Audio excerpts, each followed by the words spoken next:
1356 کہ عاصم بن حمید کہتے ہیں کہ میں نے ام المومنین حضرت عائشہ سے پوچھا کہ رسول اللہ صلی اللہ علیہ وسلم جب تہجد پڑھتے تھے تو اس کا آغاز کیسے کرتے تھے؟ تو حضرت عائشہ نے کہا کہ ان کو کہ عاصم، آج سے پہلے مجھ سے یہ سوال کسی نے نہیں پوچھا۔ تو انہوں نے بتایا کہ پہلے 10 مرتبہ رسول اللہ اللہ اکبر، پھر 10 مرتبہ سبحان اللہ، 10 مرتبہ الحمدللہ، اور 10 مرتبہ استغفر اللہ پڑھتے تھے، اور اس کے بعد یہ دعا مانگا کرتے تھے کہ اللہم اغفر لی،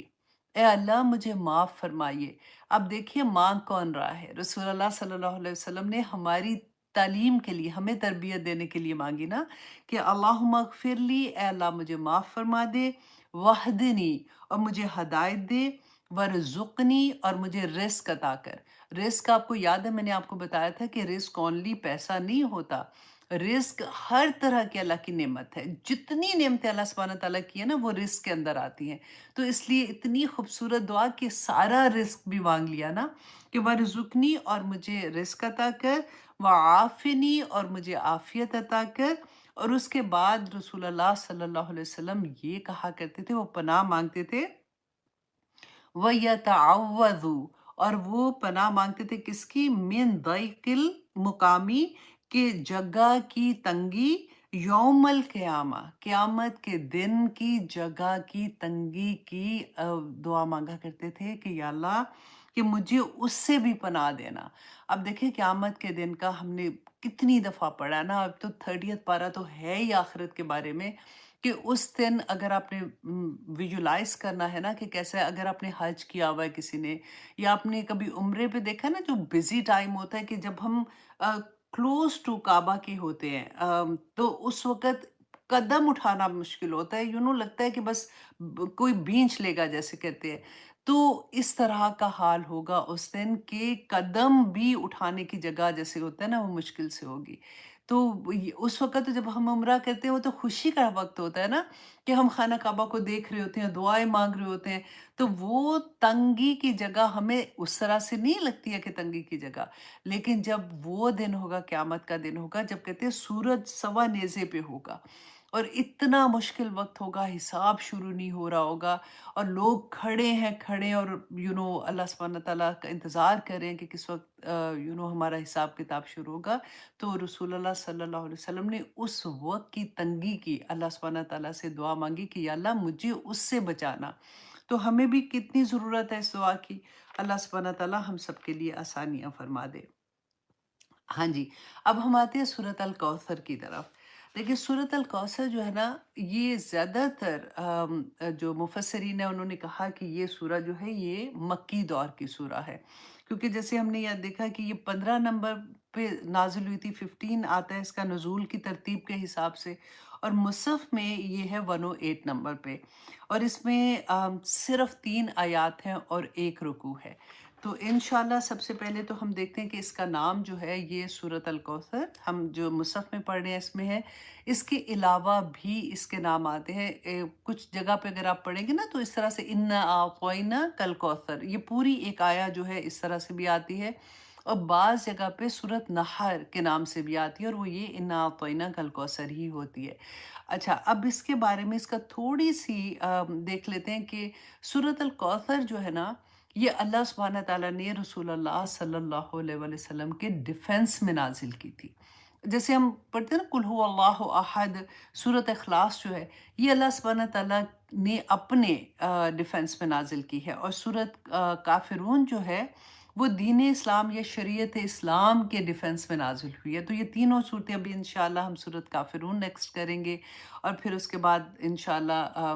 میرے خیال 2 صورتوں کے بعد پھر ہم سورۃ اخلاص کریں گے، اور پھر میں دعا کرتی ہوں اللہ سبحانہ تعالیٰ سے، honestly I'm so much excited کہ رمضان سے پہلے ہمارا 30th پارہ کمپلیٹ ہو جائے گا، کیونکہ پھر جو ہم نے سیکھا ہوگا نا اس کے بارے میں رمضان میں ہمیں یاد آتی رہے گی، اور ہمارا انشاءاللہ جب ہمیں آخرت کی یاد تازہ رہتی ہے نا تو عبادات کا مزہ بھی فرق ہوتا ہے، اور خاص طور پہ یہ سورہ جب اس کے بعد آج کی کلاس کے بعد آپ پڑھیں گے نا، آپ اس کو اتنا انجوائے کریں گے، آپ ایکچولی دل کی گہرائیوں سے اس کو پڑھیں گے۔ جیسے ہم نے بسم اللہ الرحمن الرحیم پڑھتے ہیں نا، تو ہمیں عادت ہوتی ہے ہم ایسے ہی بس پانی پینا ہے تو بسم اللہ الرحمن الرحیم، کوئی کام شروع کرنا ہم پڑھ لیتے ہیں. لیکن جب ہمیں میننگز کا پتہ چلتا ہے نا، تو پھر نہ صرف پانی بلکہ آپ کسی درد میں بھی ہوں گے نا، تو پھر بھی آپ کے منہ سے بسم اللہ الرحمن الرحیم نکلے گا کہ میں پکار کس کو رہی ہوں. کیونکہ رحمان یہاں پہ انشاءاللہ شروع کرنے سے پہلے، کیونکہ سورہ بسم اللہ سے ہی شروع ہوگی، رحمان کا میں آپ کو یاد کروا دوں ایک دفعہ پھر سے. میں نے بہت پہلے آپ کو آئی تھنک بتایا تھا اس کے بارے میں کہ اللہ سبحانہ تعالیٰ کی جو صفت آتی ہے نا اس میں رحمان و رحیم ہے. دیکھیں رحمان جو ہے نا، وہ آپ ایسے سمجھے جیسے ہم اس کا ابھی جو گرامر کے اسٹوڈنٹ نہیں ہے نا، میں ریگولر کر کے بتاتی ہوں کہ اس کا وزن جو ہوتا ہے نا وہ ایسے جیسے غصبان، غصبان کہتے ہیں غصے کی حالت میں، یا پھر آتا ہے فولان کے وزن پہ ہے. طوفان، یہ آپ کو یاد رہے گا، آپ یاد رکھیے گا اس کو، ٹھیک ہے.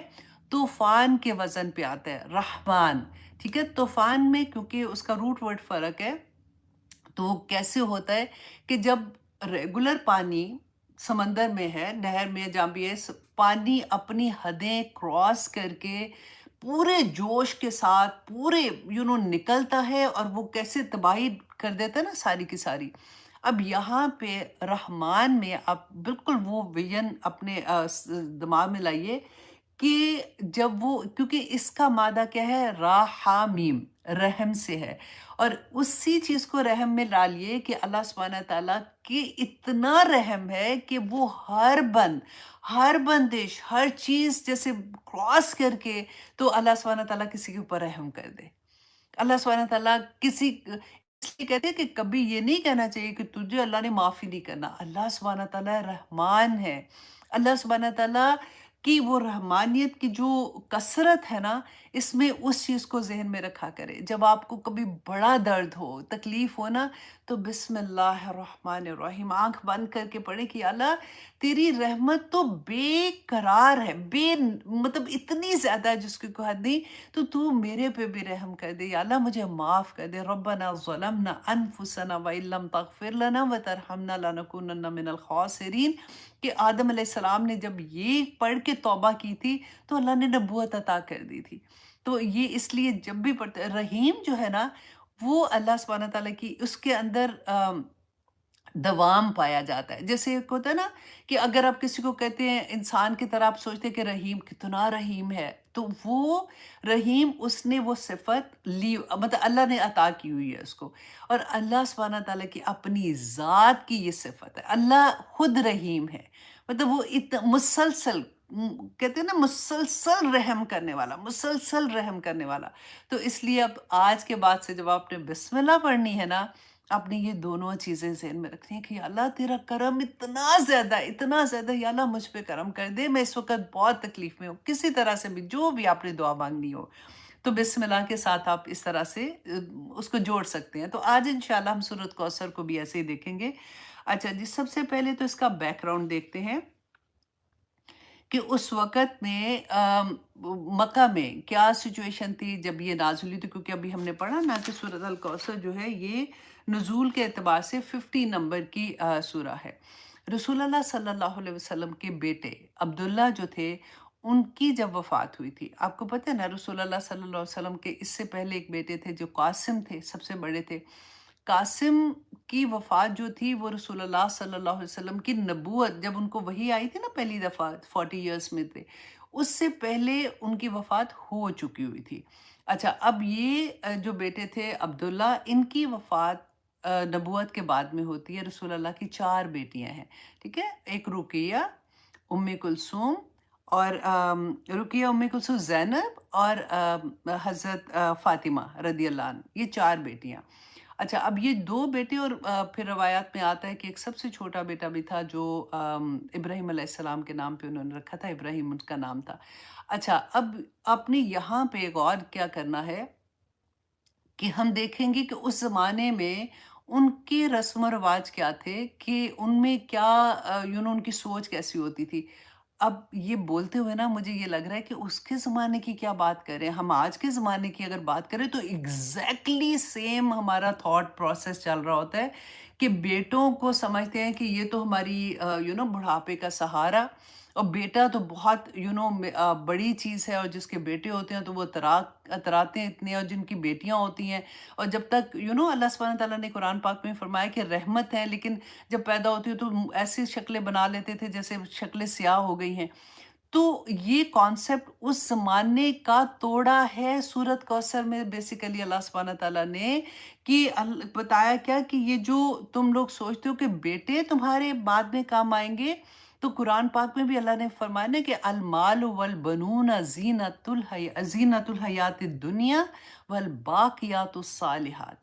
کہ مال، اور دو ہی تو کمزوریاں ہیں نا بندے کی سب سے بڑی، کہ مال اور بیٹے تمہاری دنیا کی زندگی ہے، دنیا کی زندگی کی زینت ہے جو تم نے بنائی ہوئی ہے۔ اصل کی زینت جو ہے نا وہ تو جو تم نیک عمل کرتے ہو، تو وہ تمہارے ہے کہ المال والبنون زینت الحیات الدنیا والباقیات الصالحات، کہ نیک جو چیزیں وہ تمہارے ساتھ جائیں گی۔ اللہ سبحانہ تعالیٰ کہتے ہیں خیر عند ربک، تیرے رب کے نزدیک جو سب سے بہتر ہے۔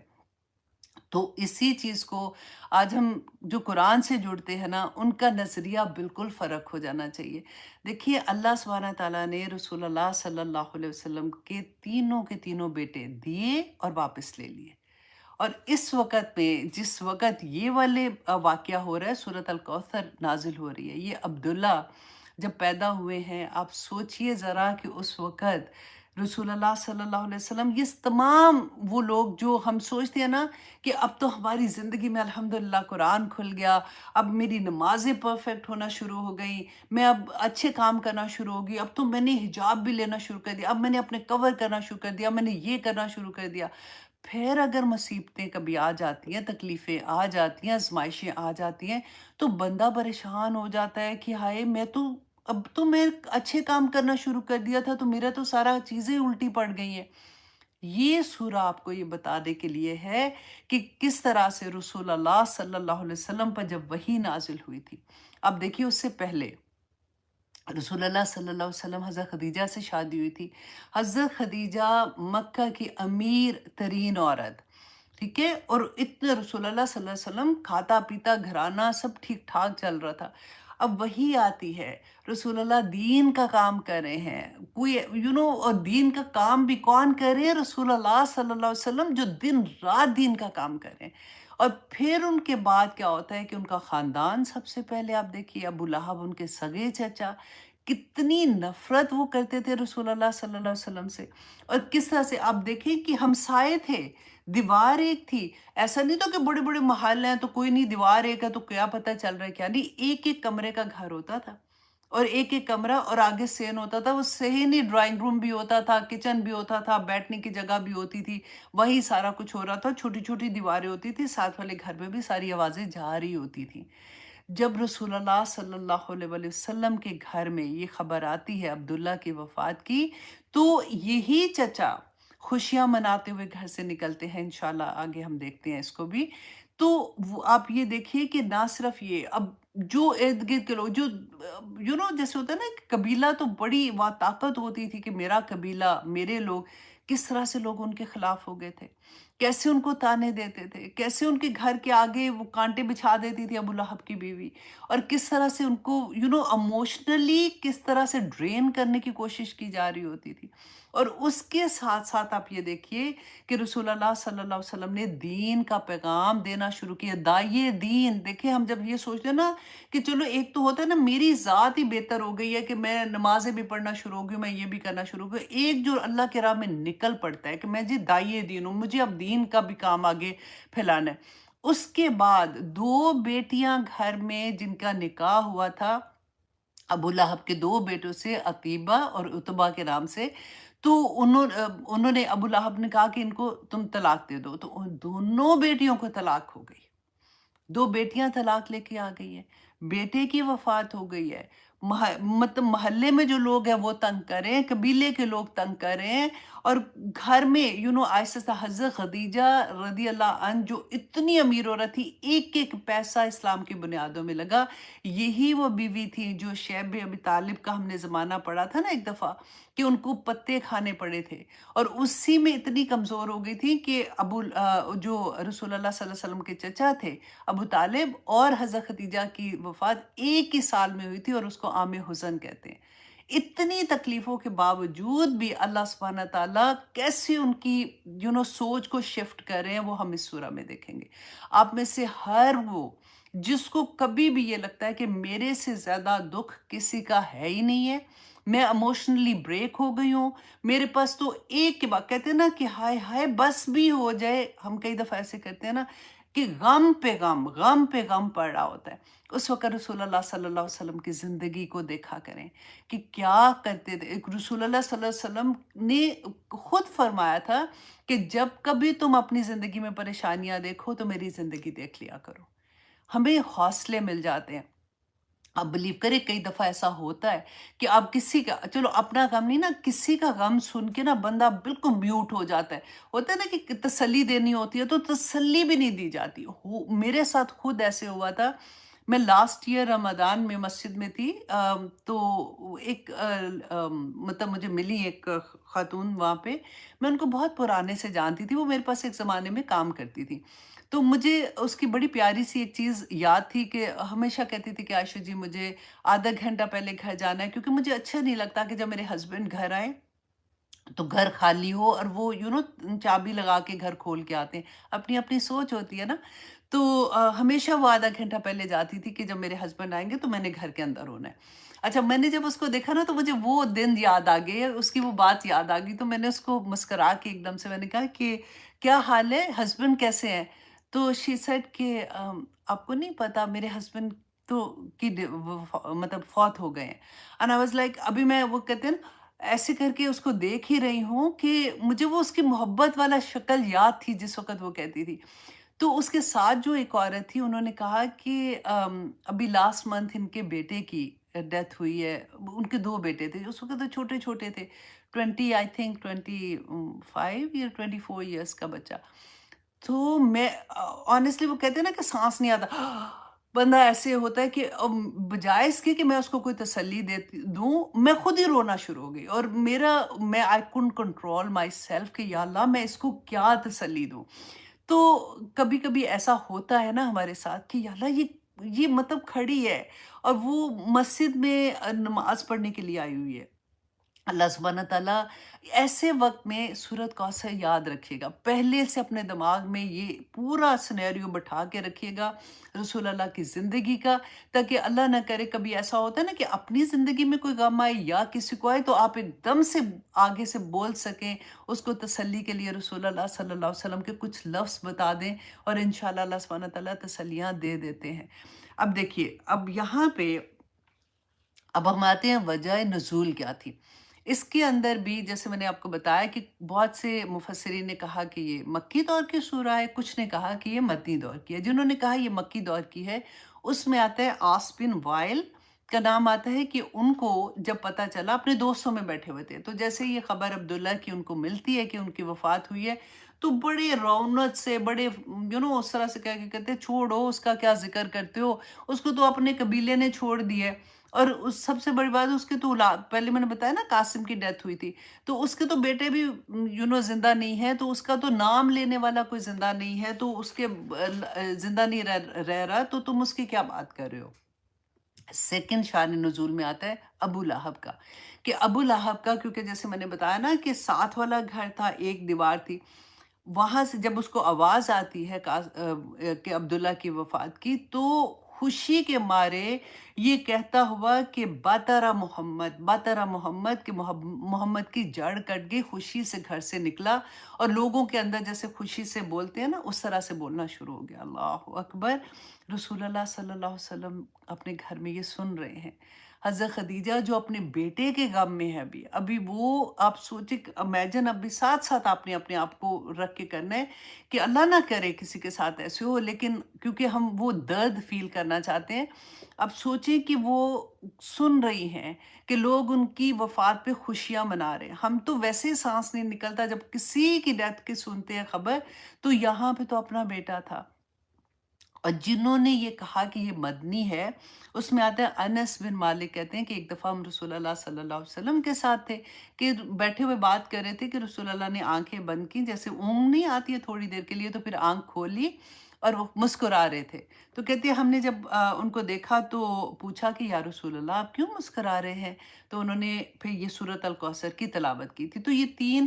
اچھا جو شان نزول ہوتا ہے نا، وہ ضروری نہیں ہے کہ کوئی ایک واقعہ، کہ مطلب اس ٹائم پیریڈ میں یہ ایسے واقعات ہو رہے تھے جس کی وجہ سے اللہ سبحانہ تعالیٰ نے سورۃ کوثر نازل کی تھی. اچھا جی، اب ہم آتے ہیں اس کی، کیونکہ یہ چھوٹی سورہ نا آج میں ڈیفرنٹ طرح سے آپ کو کروا رہی ہوں. ہم لفظوں کو کھولیں گے، ایک ایک لفظ کو کھول کے دیکھیں گے کہ اس میں اللہ سبحانہ تعالیٰ نے کیوں،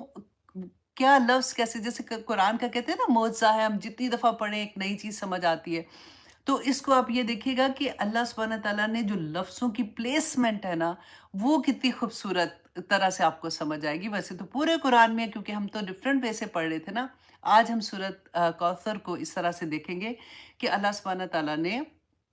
سب سے پہلے فرمایا اعوذ باللہ من الشیطان الرجیم بسم اللہ الرحمن الرحیم انا اعطینا کل کوثر، کہ یقیناً ہم نے آپ کو عطا کی کوثر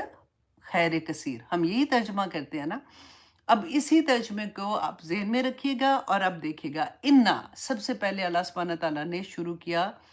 انا جو ہے نا، اس میں نا دو نون ہوتے ہیں، جیسے ان اور نا. اچھا، جو گرامر کے اسٹوڈنٹ ہیں دے نو کہ جیسے نا جو ہوتا ہے نا، یہ جمع کے لیے آتا ہے، اور یا جو ہوتا ہے نا، یا متکلم اس کو کہتے ہیں، وہ ہوتا ہے واحد کے لیے آتا ہے. اب یہاں پہ اللہ سبحانہ تعالیٰ نے ان نا کہہ کے کہ ان اور نا، یہ جب بھی پورے قرآن میں آپ دیکھیں گا جہاں پہ بھی ان نا آتا ہے نا، بے شمار جگہ پہ آپ کو ملے گا. اس کو کہتے ہیں حرف تاکید، کہ جب اللہ سبحانہ تعالیٰ کوئی تاکیداً بات کہتے ہیں نا، اس وقت انا سے اس جملے کو شروع کیا جاتا ہے. اچھا، انا میں یہ کہتے ہیں کہ کوئی اس کے بعد جو بات آتی ہے نا، وہ کوئی بہت بڑی خبر ہوتی ہے. اور جیسے ہم پڑھتے ہیں اللہ غفور، اللہ غفور ہے، ہم پڑھتے ہیں نا، اور اگر ہم اس کے ساتھ انا لگا دیتے ہیں نا، تو ان اللہ غفور، تو یقیناً اللہ جو ہے وہ غفور ہیں. تو اس طرح سے اس میں زور ہوتا ہے. اچھا، دوسرا انا جو ہوتا ہے نا، آپ ایک بات بھی دیکھیے گا کہ اس کے بعد جو بھی سینٹنس ہوتا ہے نا، انا جو ہوتا ہے اس کا شک دور کرنے کے لیے ہوتا ہے، کہ وہ سینٹنس جو بھی اللہ سبحانہ تعالیٰ جو